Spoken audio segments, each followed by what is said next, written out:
is Toastmaster Shear.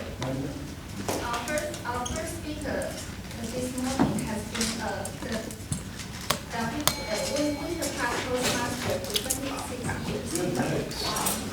He is passionate about life and is humbled by the freedoms that America provide. He will be delivering what should not be considered a quiescent speech. Though wishes is not to be political. The title of his speech is Land and Love. Please join me in welcoming Toastmaster Shear.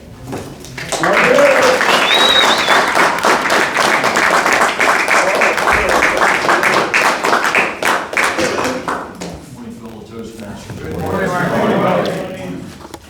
You cherish the most in this world. Something that you will do anything to protect. Is it your family? Is it your children? This morning, I wanted to share with you some deep concerns that have been heavy on my heart. Disturbing trends that are impacting one of the greatest loves of my life, America. The tree of liberty that has been watered with blood for over 200 years.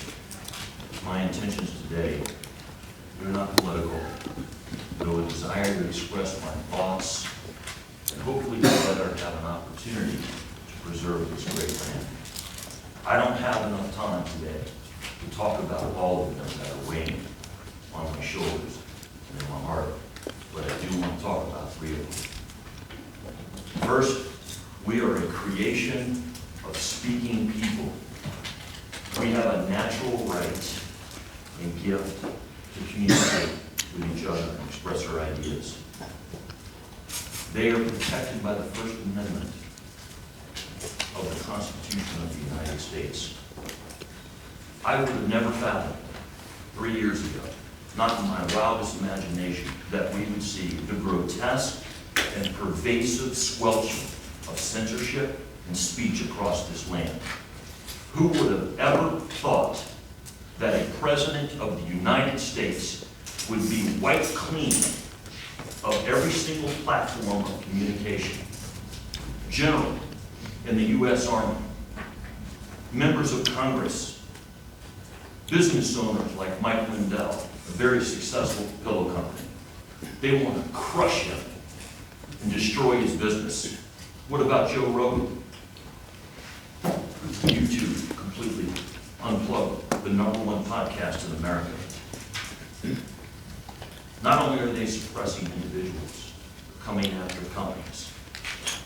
How many of you remember Parler? A parallel conservative free speech platform that wanted to promote free speech.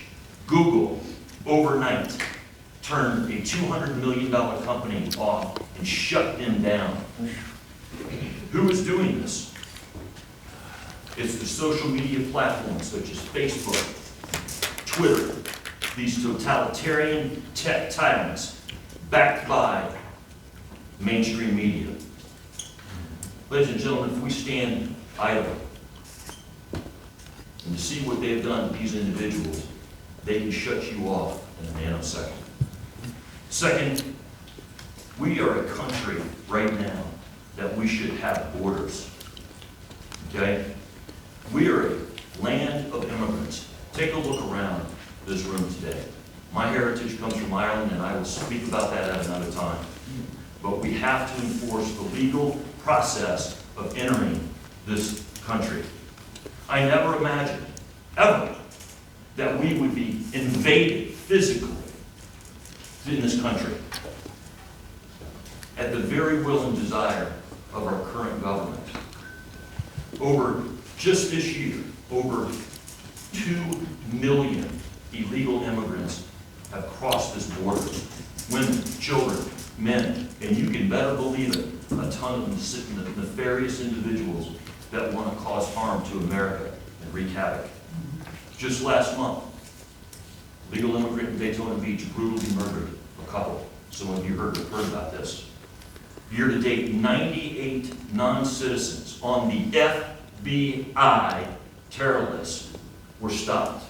Can you imagine all the others that were not stopped, waiting for the perfect moment and planning to wreak havoc on us. Have we forgotten 9/11? This pales in comparison to the number of deaths that have been caused by fentanyl, an opioid 100 times more potent than morphine.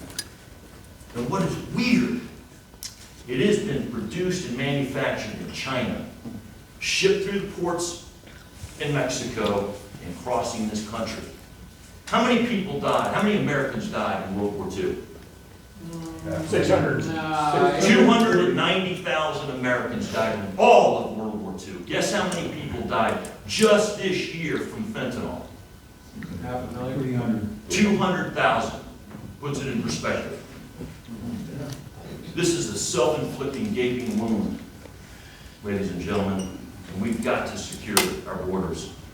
Third, just 3 years ago, we had the greatest thriving economy in the world. Unemployment at its lowest. Inflation was only about 2%. Today, every single one of us in this room has been impacted in some way, shape, or form with the increase in prices and services and goods. Inflation is skyrocketing at 8%, and there's no end in sight. And this doesn't even include gas or food. Gas just 3 years ago was $2. It's now 100% higher on average across the country at $4.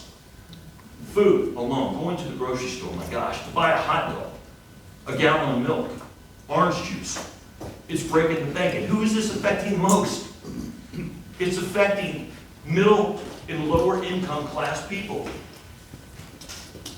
U.S. today has $31 million trillion in debt. Why are we continuing to spend? Stop! However, just a few weeks ago, the government issued a $500 billion bailout of student loans. And who do they want to pay? They want you to pay for your rich neighbor's kids who got a degree in 10 ways of manufacturing fairy dust. Mortgage rates just a few years ago were 3%. Now they are 7%. And all of these people that have done the right thing, trying to save up for a home, hundreds of thousands of Americans now, boom, they can't do it because they can't afford it.